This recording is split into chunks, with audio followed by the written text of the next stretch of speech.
Neutron star collisions. What if the loudest scream in the universe made no sound at all?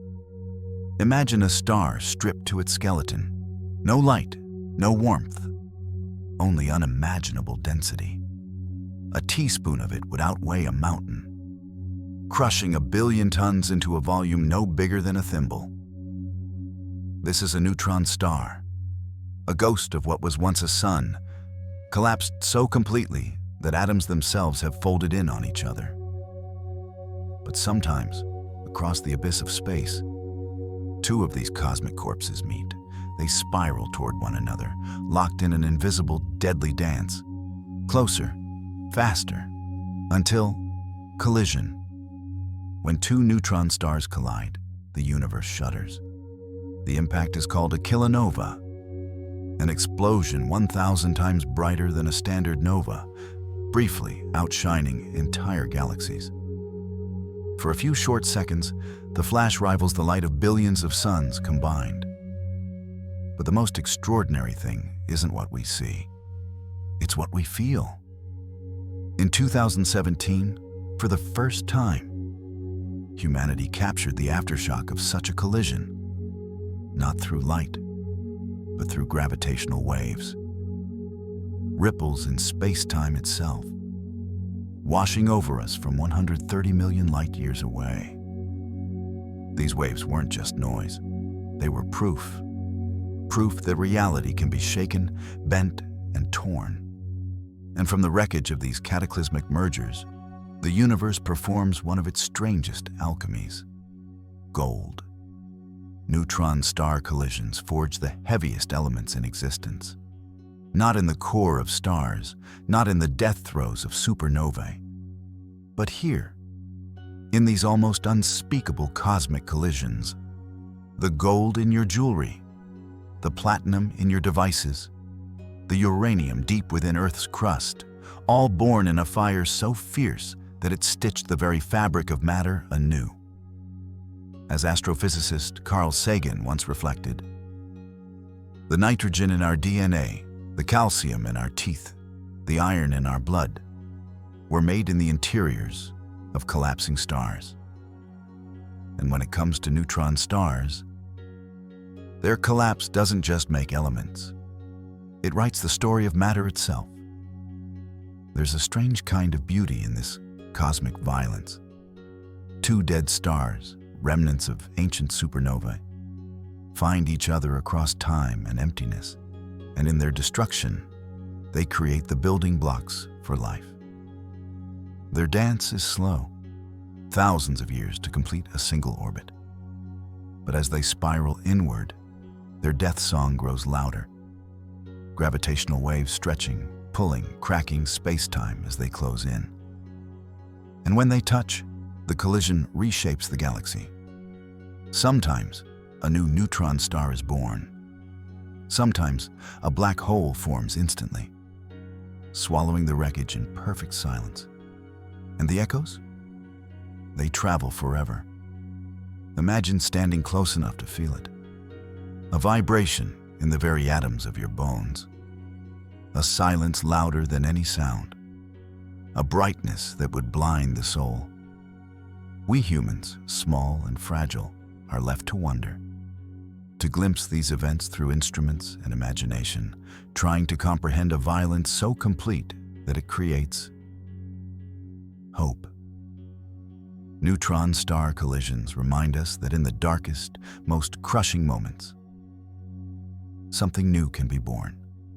A flash of brilliance, a scatter of gold, a ripple that changes the universe. Maybe destruction isn't the end. Maybe, somewhere deep within collapse, the seeds of new worlds are already beginning to bloom. And maybe, without even knowing it, we all carry a little of that ancient violence inside us, a memory of the stars' last embrace. Cosmic cannibalism. What if the universe doesn't just expand, but feeds on itself to grow? We imagine space as silent, still, sacred, a place of infinite beauty and calm. But that serenity is a lie. Because out there, in the black between stars, something ancient stirs. Galaxies are not peaceful. They are predators. And when they meet, they do not greet. They consume. This is cosmic cannibalism, the quiet violence that fuels the universe. Galaxies are not fixed in place.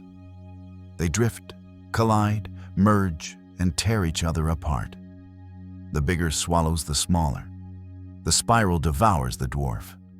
And gravity is the appetite that never stops growing. Some galaxies collide head-on, their arms twisting like wounded ribbons. Others simply pass near one another. And that's enough. A whisper of gravity can shred a galaxy into strands of starlight. It's happening even now. The Milky Way, our home, is in the process of consuming at least 14 smaller galaxies, leaving trails of stripped stars in its wake. And looming on the horizon, the Andromeda Galaxy. 2 trillion stars hurtling toward us at 110 kilometers per second. In 4 billion years, the 2 galaxies will merge in a cataclysmic embrace. Not an explosion, but a ballet of unimaginable scale. Stars will rarely collide, but everything else will change. The sky, the structure, the name. A new galaxy will be born, a child of cosmic violence. Let this sink in.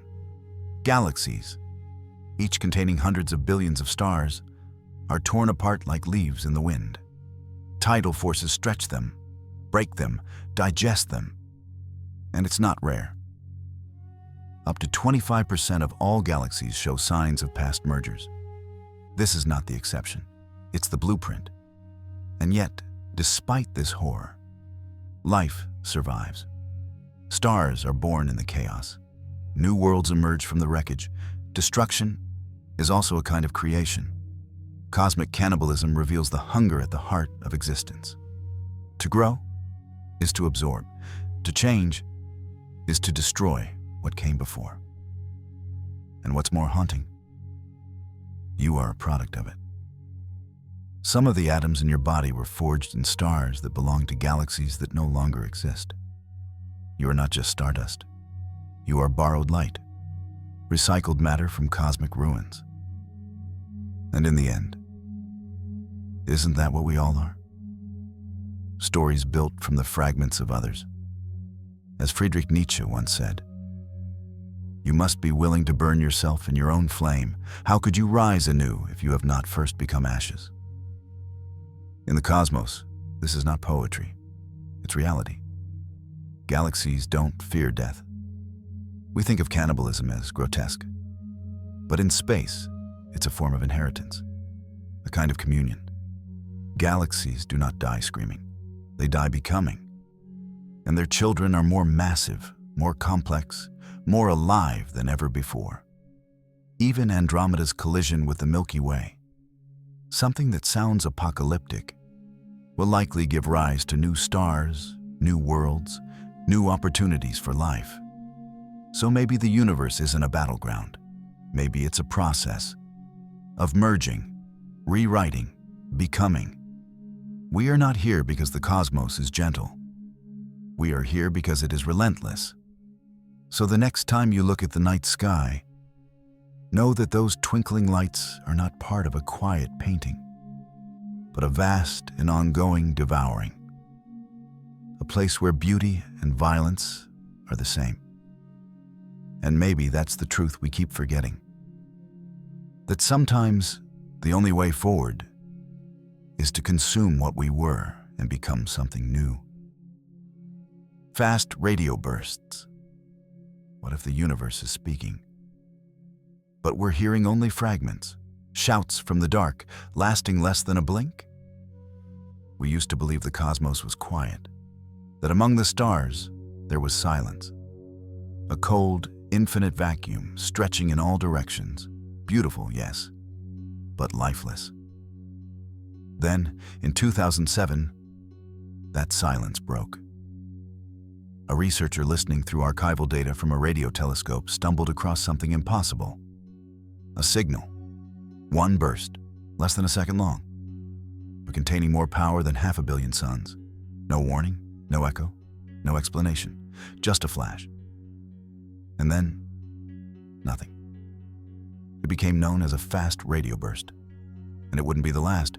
Fast radio bursts, or FRBs, are among the most mysterious phenomena ever discovered in space. They are bright, high-energy pulses of radio waves that last for milliseconds. But in that time, they can release more energy than our sun emits in an entire year. They appear at random, no pattern, no warning, from billions of light years away. Some FRBs are one-time events, flaring once and never again. Others repeat, but with no consistency, no rhythm we've yet to decode. And perhaps that's the most haunting part. We know they're real. We've recorded dozens, but we still don't know what causes them. Some scientists believe they may be caused by neutron stars, ultra-dense remnants of supernova explosions. Others suggest magnetars, with magnetic fields trillions of times stronger than Earth's. Still others whisper theories of black holes, colliding stars, or cosmic strings from the birth of the universe. But nothing quite fits. One FRB traveled more than 9 billion light years to reach us, and still hit our detectors with a burst of energy strong enough to be unmistakable. That's like hearing a single camera flash from the other side of the universe. It's mind-bending, unnatural. And yet, it happened. There are even theories, faint, controversial, but not dismissed, that suggest the unthinkable.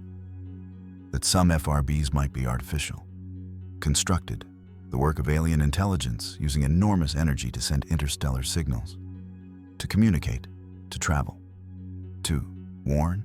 We don't know. We only know they're there. Carl Sagan once said, "Somewhere, something incredible is waiting to be known." Perhaps fast radio bursts are that something. Not a message meant for us, but a sign that something else is happening, far, far away. There's something beautifully eerie about a voice that speaks once, then vanishes forever. A message without context, a light without a source. Perhaps FRBs aren't speaking to us at all. Perhaps they're echoes of ancient events, the death throes of distant stars, or the heartbeat of a universe too vast to know. Or maybe, just maybe, they're calling out to us, and we're not listening right. So as you drift into sleep, think about this.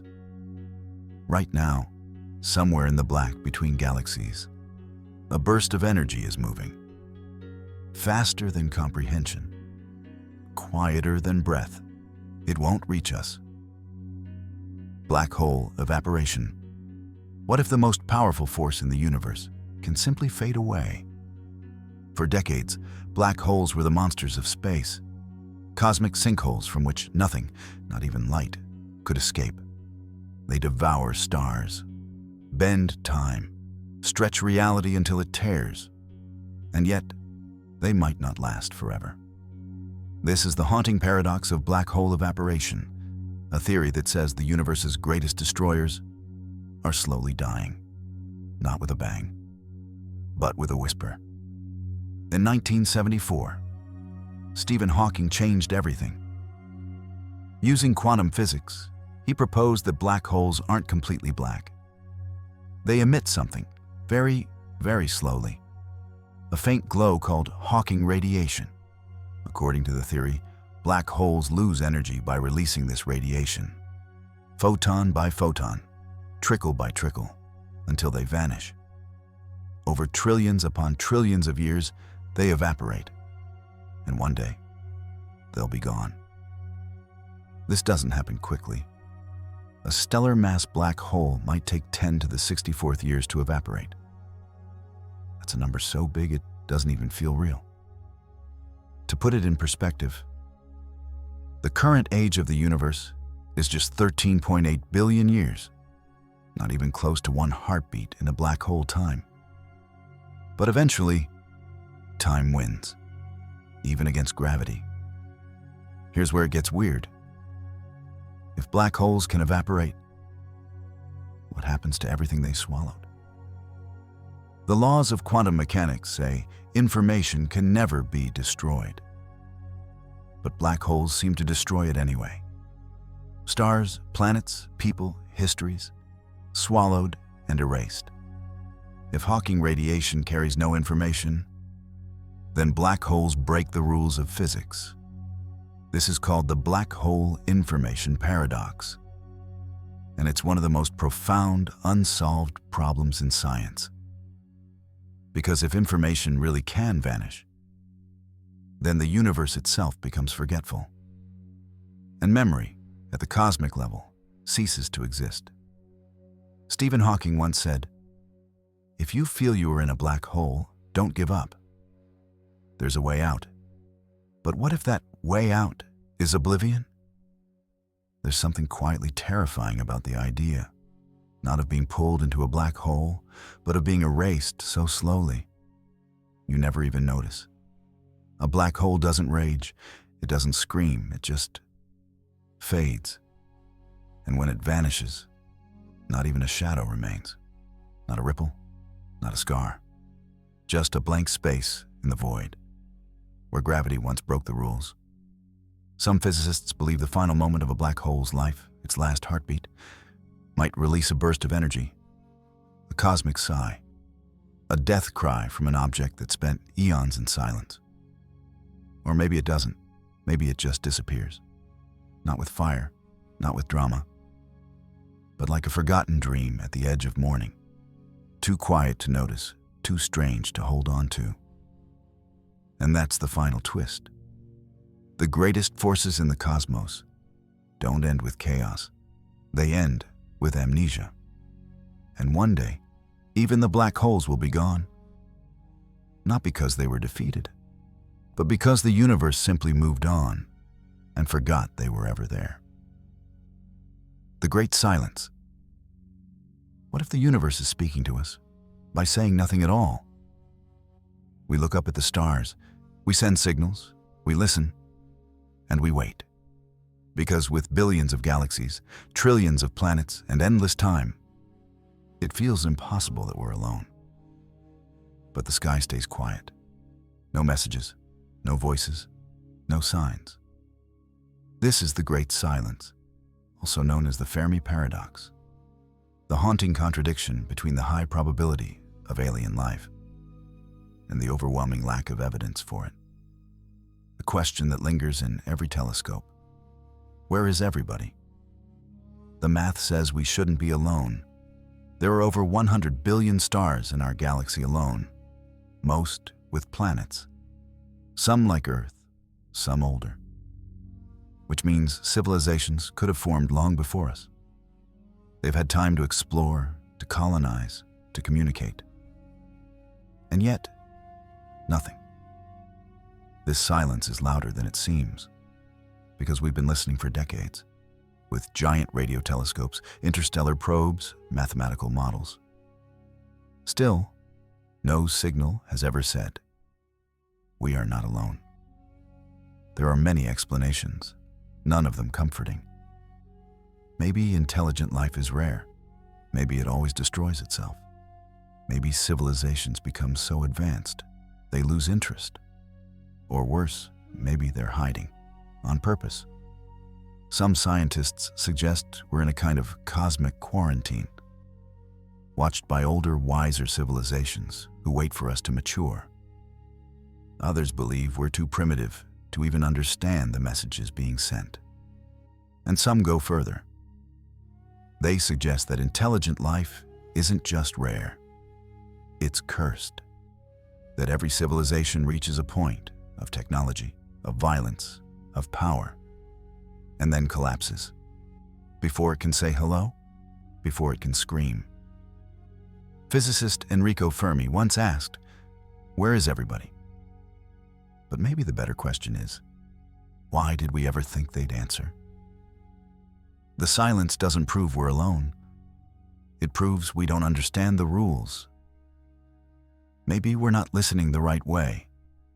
Maybe we're not supposed to. Or maybe we were already contacted and didn't recognize it. Because what if alien life isn't something we can talk to, but something we pass by? A star flicker, a burst of radiation, a planet long dead, with ruins buried under methane skies. And maybe they asked the same question. They looked up, saw the stars and waited, and died before an answer came. The great silence isn't empty. It's full of assumptions, that life must spread, that it must speak, that it must want to be found. But silence is also an answer. It tells us that the universe doesn't owe us contact, that maybe we're early, or maybe we're late, or maybe we're alone. But above all, it reminds us that listening is a form of hope, and hoping is a kind of life. So we keep listening, and the stars keep whispering nothing. And in that nothing, we find meaning. The cold spot. What if the universe left behind a scar, one so cold, so vast, it shouldn't exist, but does? The universe has a memory, a soft, glowing imprint left behind from its birth, a perfect map of how space once burned. This relic is the cosmic microwave background, the oldest light we've ever seen, stretching across the entire sky. Predictable, silent. But silence too can hold secrets. Because in 2004, we found something we weren't supposed to. A chilling wound, a cold spot. First detected by NASA's Wilkinson Microwave Anisotropy Probe, and later confirmed by the Planck satellite, the cold spot is a region over 1.8 billion light-years wide. That's 20,000 times larger than the Milky Way, and it's colder than surrounding space, noticeably so. According to the laws of probability and inflation theory, this should never have happened. The early universe, despite its chaos, was balanced. But the cold spot defies the rules. It's statistically improbable by a factor of over 1 in 100,000. Scientists tried to explain it. They blamed data errors, then telescope limitations, then cosmic dust. But nothing stuck. One theory gained traction, a super void, a place in the universe where there's almost no matter at all. But for the cold spot to be caused by such a void, that void would need to be so massive, so empty, so absurdly unnatural. It would be unlike anything we've ever discovered. So others whispered a different possibility, that this isn't a void, but a bruise, a cosmic collision between our universe and another. Because if our reality is just one bubble in a multiverse, then maybe, long ago, it brushed against another bubble and left behind a scar, a cold spot, a message in the background static of existence itself. As physicist Max Tegmark once wrote, "The universe is not only stranger than we imagine, it is stranger than we can imagine." This cold spot is so large, you could fit 10 million Earths side by side across it, and still have room to spare. It is so old, it dates back to just 380,000 years after the Big Bang, long before stars, galaxies, or planets existed. We are staring at a frozen fingerprint from the beginning of time, and yet, something about it feels wrong. What does it mean when even the birth cry of the universe has a flaw? Maybe it's not a glitch, but a doorway. Maybe it's a blind spot in our understanding, a riddle too vast for human minds. And what if we're not meant to solve it? What if the cold spot is the echo of another reality, one we can never touch? Tonight, as you drift off to sleep, remember, above you stretches a sky older than Earth itself. And somewhere in that sky is a cold spot, a cosmic silence in a field of noise, a question waiting, not for an answer, but for someone brave enough to keep asking. White holes. What if there were places in space that could never be entered, only escaped? We know black holes, devourers of light, collapse points in the universe where time freezes and space folds. They are death-made gravity, an event horizon beyond which nothing returns. But what if there were an opposite? A mirror, a place not of no return, but of no arrival. A phenomenon so strange, so perfectly inverted, that it challenges everything we thought we knew about space, time, and beginnings. This is the mystery of the white hole. A white hole is a theoretical solution to Einstein's field equations. It is the reverse of a black hole. Instead of pulling everything inward, it explosively pushes everything outward. You can't enter a white hole. Not even light can get in. But things, matter, energy, radiation, can come out. Think of it as a cosmic one-way valve, a tear in space-time that only ejects, never consumes. And the idea gets stranger. Some physicists believe that every black hole could be connected to a white hole, like two ends of a tunnel through the fabric of the universe, a wormhole. Matter falls into a black hole and is spat out of a white hole, somewhere else, or someone else. If black holes are the universe's graveyards, white holes are the impossible births, explosions without cause, beginnings without origins. Could our Big Bang itself, the violent eruption that created time, space, and everything we know, have been the emission of a white hole? Some theories say yes, that we live inside the expanding debris field of a white hole, that the very laws of physics began at its boundary, that our entire reality is the aftermath of an escape. But white holes, if they exist, are shy. No one has seen one, not yet. Because if they are real, they may exist only in the most extreme moments, microseconds after the Big Bang, or at the final death throes of evaporating black holes, when quantum gravity flips space inside out. Physicist Carlo Rovelli once proposed that a black hole doesn't end in singularity, but rebounds into a white hole, compressing and then exploding in a cosmic bounce. As he put it, black holes may be doors, not ends. And if he's right, then the life of a star doesn't stop with collapse, but restarts in reverse. White holes are more than just scientific riddles.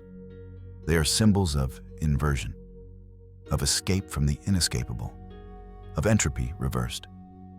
They challenge our understanding of direction, of time, of causality. They whisper the unthinkable. What if every death is secretly a beginning? What if, buried within collapse, is not annihilation, but release? The truth is, we don't know. White holes remain mathematical ghosts, predicted but never touched, imagined but never confirmed.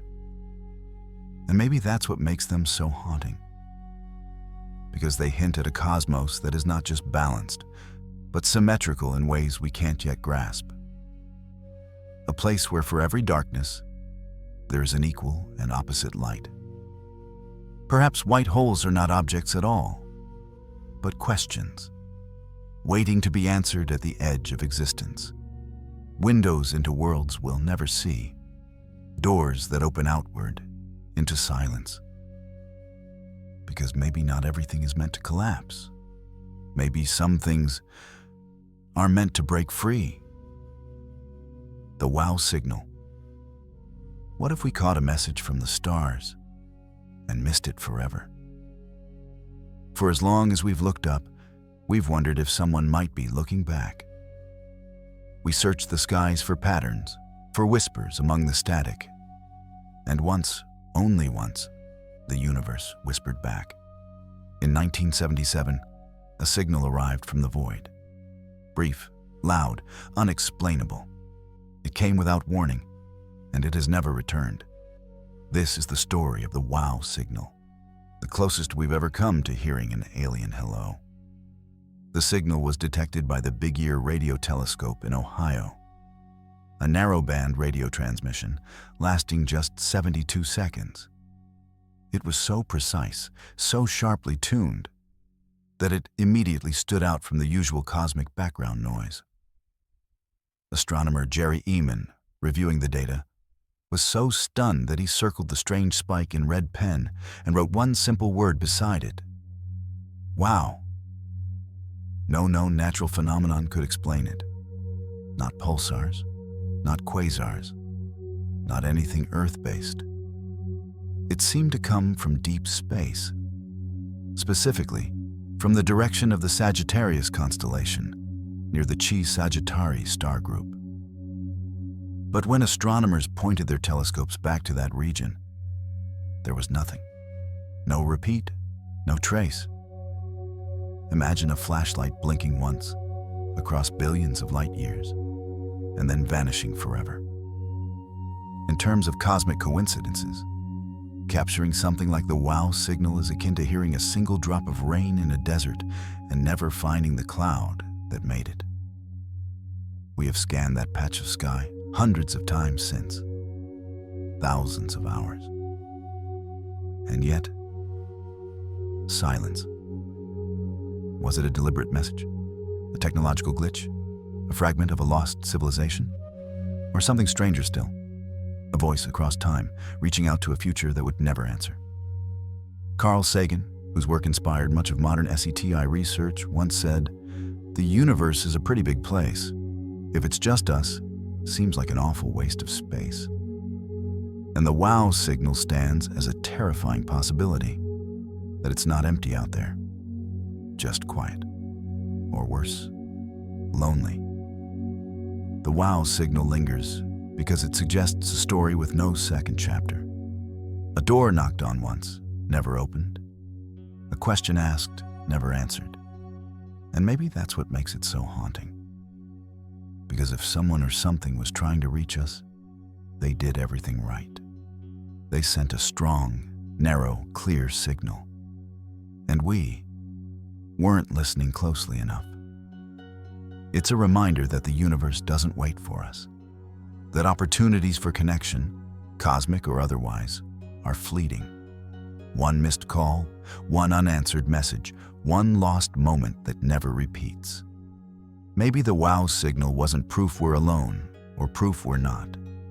Maybe it was a mirror, reflecting the fragility of communication across an infinite, indifferent universe. Because sometimes, the scariest thing isn't that no one is out there. It's that someone was, and we just didn't answer in time. Time dilation. What if every second you lived was already slipping away faster than you knew? Time feels like the most constant thing in existence, a river flowing smoothly from moment to moment. But what if it's not? What if time itself is a trick, a thing that stretches, twists, and fractures depending on where you are, how fast you move, how close you stand to something immense?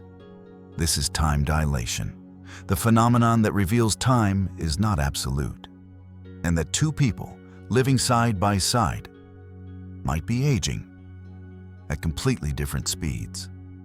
The theory of relativity, first proposed by Albert Einstein, shattered the ancient idea that time ticks the same for everyone. According to Einstein, time is elastic. It can slow down near massive objects, like black holes, and speed up for objects moving at extreme velocities. In practical terms, astronauts aboard the International Space Station age just a tiny bit slower than people on Earth. They move faster through space, so they move slower through time. It's not science fiction. It's measurable. It's real. And the deeper the gravity well, or the closer to the speed of light you travel, the more extreme the distortion becomes. In the presence of a supermassive black hole, a few minutes for you could be decades for someone else. Imagine leaving Earth for a short journey around a black hole. You return home. But centuries have passed. Your friends, your family, your entire civilization, all gone. To you, it felt like an afternoon. To them, it was history. We already observe time dilation every day, with GPS satellites orbiting Earth. If scientists didn't account for relativistic effects, our navigation systems would drift by kilometers every hour. In other words, your phone can find your location because physicists respect the bizarre truth that time bends. As Einstein once said, the distinction between past, present, and future is only a stubbornly persistent illusion. Time is not the steady heartbeat we imagine. It is a shifting ocean, rising, falling, distorting around mass and velocity. Time dilation forces us to rethink what it means to live a life. Are you moving through time? Or is time moving through you? If a single trip could let you leap forward centuries, would you take it? Would you leave everything you love behind for the sake of seeing a future you'll never truly belong to? Or are we already trapped inside our own slow-motion journey, aging imperceptibly differently depending on where we stand, how we move, what we dare to imagine? Time dilation isn't just about physics. It's about loneliness, about watching a universe speed away from you while you can do nothing but float and watch. Maybe time isn't something we spend. Maybe it's something that spends us, stretching and warping our lives in ways we barely notice. Until one day, we realize the world we loved has moved on without us. Dark forest theory. What if the universe is silent? Not because it's empty, but because everyone is afraid to make a sound. The stars shine like invitations. We look up and see billions of galaxies, trillions of planets. And we ask, where is everyone? It's called the Fermi paradox. If life is common, intelligent, advanced, why haven't we seen it? Why hasn't it seen us? The dark forest theory offers a terrifying answer. It suggests that the universe is not a friendly neighborhood, but a pitch-black forest. And every civilization is a hunter, creeping silently through the trees, hoping not to be found. Because in a forest that dark, the only rule is simple: kill or be killed. This theory was introduced in Liu Cixin's The Three-Body Problem, and it's now one of the most unsettling ideas in modern astrobiology. Imagine a forest at night. Everything alive is both predator and prey. No one announces their presence. No one waves, because sound means death. Now scale that forest to galactic size. Every advanced civilization, no matter how wise or peaceful, has no idea what others might be like. Their technology, their morality, their weapons. So the safest action is the most chilling one. Stay silent, hide, destroy anything that speaks. Why? Because the cost of trusting the wrong species could be extinction. And since no civilization can know whether another is a friend or a threat, every new signal, every probe, every transmission is treated as a risk too big to take. We humans have sent messages, golden records, radio waves, greetings to whatever's listening. We think of it as hope. But to someone else, it might sound like weakness. In a dark forest, even a whisper can be fatal. And we've been shouting. We imagine we'd want to meet other civilizations. But that's because we assume they'd want the same, that they'd be kind, that they'd be like us. But maybe they aren't. Maybe they're older, paranoid, desperate, or simply so different they see existence itself as a zero-sum game. As Blaise Pascal once wrote, "Silence is the greatest persecution. Never do the saints keep silence." But in this context, maybe silence isn't persecution, maybe it's protection. So why is the universe so quiet? Maybe it's because everyone knows that silence is survival. That the stars we see aren't beacons, they're tombstones. Civilizations that once called out and were answered the wrong way. Maybe we're late to the forest. Maybe someone heard us already. Maybe they're deciding what to do. And here's the twist. Maybe the great filter, the thing that wipes civilizations out, isn't a weapon or disaster. Maybe it's curiosity, the need to be heard, the belief that it's safe to speak. So next time we ask why the sky is silent, we should ask something deeper. In a universe where everyone hides, why are we the only ones still making noise? And what happens when someone answers? Cosmic background radiation. What if the faintest sound in existence was the echo of creation itself? In the silence of space, there's a whisper. It doesn't speak in words or light, but in temperature, in static, in background. This is cosmic microwave background radiation, the oldest thing we can see. A remnant not from a galaxy or a star, but from the moment time itself began, 13.8 billion years ago. The universe exploded into existence, not into space, but as space, not from somewhere, but from nothing. The Big Bang, and the echo of that event still surrounds us. It fills every inch of the cosmos. It's everywhere, always. Cosmic background radiation, CMB for short, is the afterglow of the Big Bang, a sea of microwaves, cooled and stretched by the expanding universe. Once, it was searing light. Now, it's cold and invisible, a temperature barely above absolute zero. Discovered by accident in 1965 by Arno Penzias and Robert Wilson, who thought the hiss in their radio telescope was bird droppings. But it wasn't. It was the universe itself, still speaking. The CMB is uniform, almost, but not perfectly. There are tiny fluctuations in temperature, 1 part in 100,000.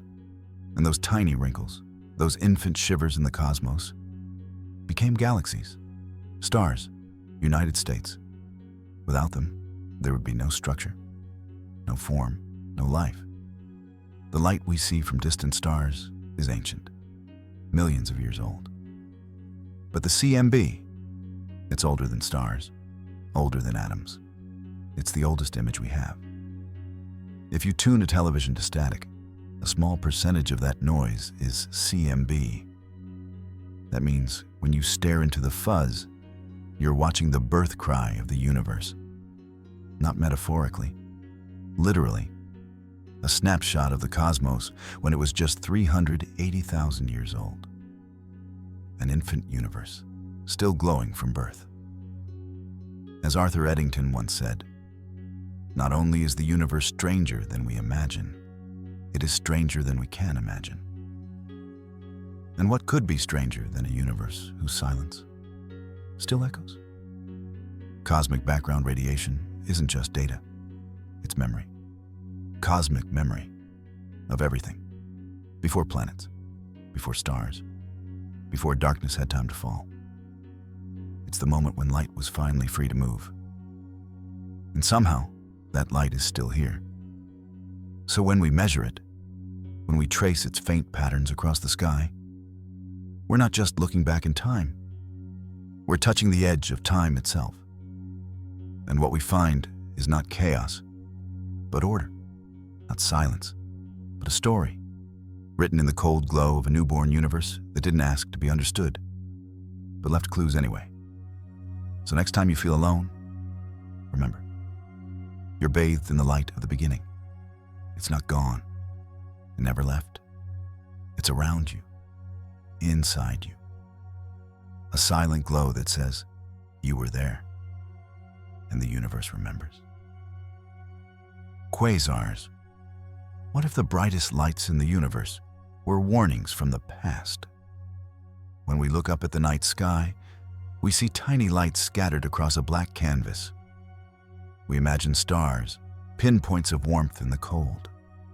But hidden among them are giants. Not stars, not galaxies, but something stranger. Quasars, cosmic beacons so bright they can drown out the light of an entire galaxy. And yet, they are born from darkness. A quasar is the furious glow of matter being torn apart by a supermassive black hole.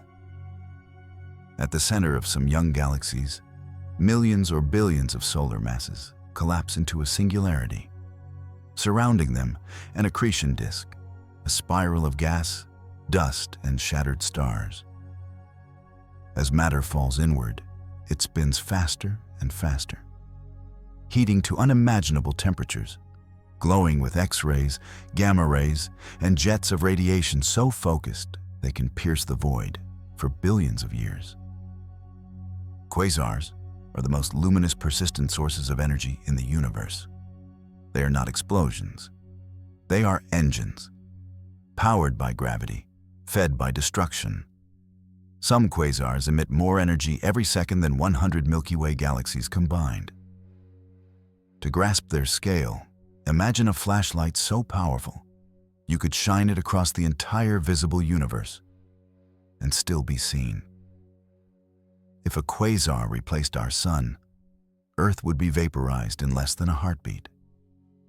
And yet, we see them from across billions of light years, from when the universe was just a fraction of its age. Every quasar we observe is a message from the past, a cosmic postcard from a younger, wilder cosmos. They are the fossils of galactic adolescence, the signs that even galaxies must go through periods of chaos and hunger. But why do they matter now? Because quasars aren't just bright. They shape galaxies. Their jets can heat entire clouds of gas, preventing new stars from forming. Or compress matter to spark new creation. They are destroyers, but also sculptors. Like cosmic lighthouses, they help us map the early universe. And they tell us something profound. That black holes are not just ends. They are also beginnings. As Simone Weil once wrote, two forces rule the universe, light and gravity. In quasars, those forces collide, and the result is breathtaking.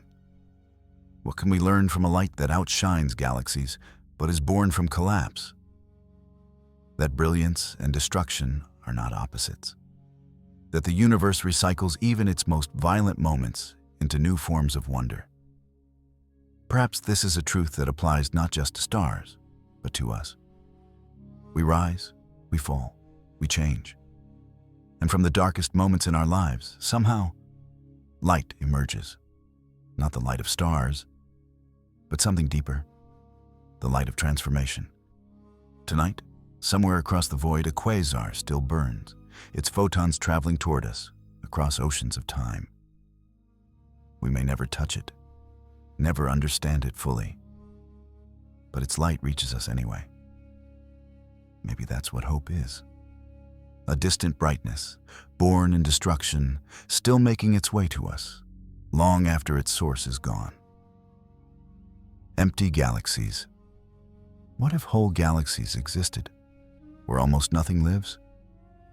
We picture galaxies as bustling cities of stars, crowded, radiant, alive. But scattered through the universe, there are silent places, ghost galaxies, ancient structures where the lights have gone out or perhaps never truly ignited. They are not broken. They are not dead. They are simply empty. An empty galaxy, sometimes called an ultra-diffuse galaxy, is a sprawling structure, the size of the Milky Way, but containing just a fraction of the stars. Imagine a city stretched across a continent, but with only a handful of flickering lights. Miles and miles of darkness. Silent avenues where no life ever stirred. Astronomers first stumbled onto these cosmic shadows in the Coma Cluster, where dozens of enormous, faint galaxies floated almost invisible to traditional telescopes. Some are puffed-up relics, stripped of gas, stripped of stars, ghosts wandering the gravitational tides of nearby giants. Others seem to have formed this way from the beginning. Quiet, delicate, fragile worlds that never gathered enough material to blaze. If our Milky Way has over 100 billion stars, an empty galaxy of the same size might have only a few million. Their stars are spread so thin that if you stood inside one, the night sky would look almost blank. No bright band of Milky Way, no grand swirl of stars, just emptiness, stretching forever. Some empty galaxies are so faint that we only detect them by the way they warp space around them. Through the subtle bending of background light, they are almost invisible, except by their gravitational fingerprint. Why do they exist? Maybe they are victims of cosmic violence, stripped bare by collisions or bursts of radiation. Maybe they are quiet failures, places where the great furnace of star formation never caught fire.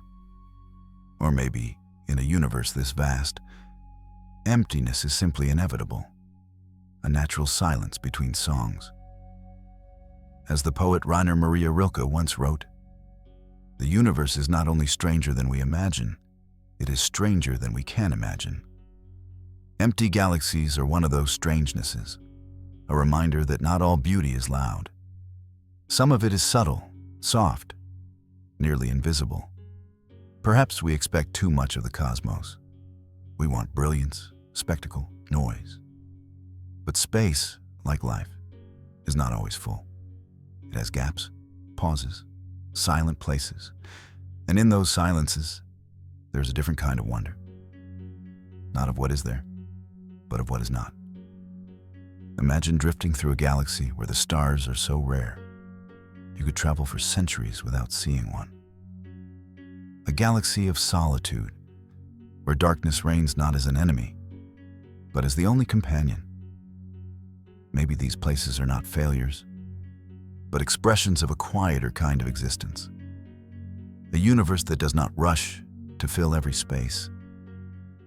Empty galaxies whisper to us across the void, not with the roar of explosions or the blaze of stars, but with the soft certainty that even in the vastness, there is room for quiet. And maybe somewhere in that quiet, there's a lesson about how to be small and still belong to something infinite. The galactic black hole. What if the heart of our galaxy is a devourer of worlds? When we look up at the stars, we imagine a sky full of quiet light, burning suns, drifting worlds, ancient calm. But beneath that calm is gravity, hunger, a force so strong it bends time itself. Because at the center of our galaxy is something watching. A black hole, not a metaphor, a fact, roughly 26,000 light years from Earth, in the direction of the Sagittarius constellation. There's a region that looks empty, but it's not. It's called Sagittarius A star, and it's home to a supermassive black hole over 4 million times the mass of our sun. It doesn't shine, it doesn't move, but everything orbits it. We've never seen it directly, but we've seen stars whip around it at speeds of up to 10,000 kilometers per second, bent into slingshots by something invisible. In 2022, the Event Horizon Telescope captured its first image, a glowing ring of falling light circling a shadow, a portal, a silence so loud it warps the stars. Imagine a sphere the size of Mercury's orbit, but with the mass of millions of suns. That's the gravitational anchor of our Milky Way. It doesn't suck things in like a vacuum. It waits, patient, inevitable. Every star you see in the night sky, including our own sun, is slowly spinning around this one point. And it always has been. Black holes don't destroy, they erase, not just matter, but information, time, identity. Once something crosses the event horizon, it cannot return. Its past is cut off, its future fixed. And yet, black holes might also be beginnings. Some physicists believe they may lead to new universes. Others think they encode the deepest truths of quantum gravity, or that they hold the answer to time itself. We don't know. We may never know, because to study it is to risk being devoured by it. As physicist John Archibald Wheeler once said, "Black holes have no hair. They don't remember what they eat. They don't reflect your story. They consume and they continue." It's strange to think, at the core of something so beautiful, there's a monster, a singularity, a place where physics breaks down. But maybe that's the truth of all things. What binds us together is not clarity, but mystery. Gravity doesn't just hold planets in orbit. It sculpts the galaxy. It keeps time. It gives meaning to motion. And in the middle of it all, there's a place where meaning collapses. The galactic black hole isn't a threat. It's a reminder that even in the most luminous places, there are shadows too deep to escape. And sometimes, it's the darkness at the center that keeps everything else from drifting apart. Dark flow. What if the entire universe is being pulled towards something we can't see? Space is supposed to expand evenly, like ink diffusing in water. No direction, no edge, just infinite stillness stretching in all directions. But what if that stillness is a lie? What if the cosmos is moving, all of it, towards something vast, ancient, and unknown? This is dark flow, a cosmic current that no one can explain. In 2008, scientists analyzing data from NASA's WMAP satellite noticed something strange. Galaxy clusters, some billions of light years away, were all drifting in the same direction. Not just a few, thousands. This motion couldn't be explained by gravity from nearby structures. Not by the Big Bang. Not by anything we know. They were flowing toward a single region of space, a spot near the constellation Centaurus. A flow so massive, so coordinated, that it seemed to stretch beyond the edge of the observable universe. Hence the name, dark flow, a river of the galaxies, flowing into a cosmic mystery. To put it in perspective, these galaxy clusters are moving at speeds of 600 to 1,000 kilometers per second. That's over 2 million kilometers per hour. Not random motion, but a directional pull. Something beyond the visible universe is exerting a force, and we don't know what it is, or what's out there. Some scientists suggest the gravitational tug of matter beyond the cosmic horizon. Others whisper of a multiverse, with other universes leaking influence into ours. Some propose pre-Big Bang structures, relics of a cosmos that came before. But every answer only deepens the question. We think of the universe as everything, all that exists. But dark flow suggests that everything might not be everything, that there could be more, a deeper reality, forever unreachable, but still affecting us. And if so, what does that make us? Particles in a tide, drifting in a current we didn't choose, toward a place we can never reach. As physicist Richard Feynman once said, "I think it's much more interesting to live not knowing than to have answers which might be wrong." Because with dark flow, no one has answers. Only a question too large to fit inside our minds. What haunts us is not just the unknown, but the feeling that it knows us. That something out there beyond space, beyond time, is calling everything toward it.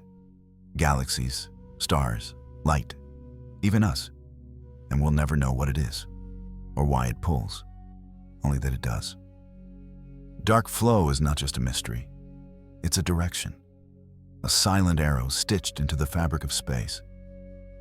We may never learn what lies at the end of that current. But we're moving there. Together. Not because we chose to, but because the universe itself is already on the way.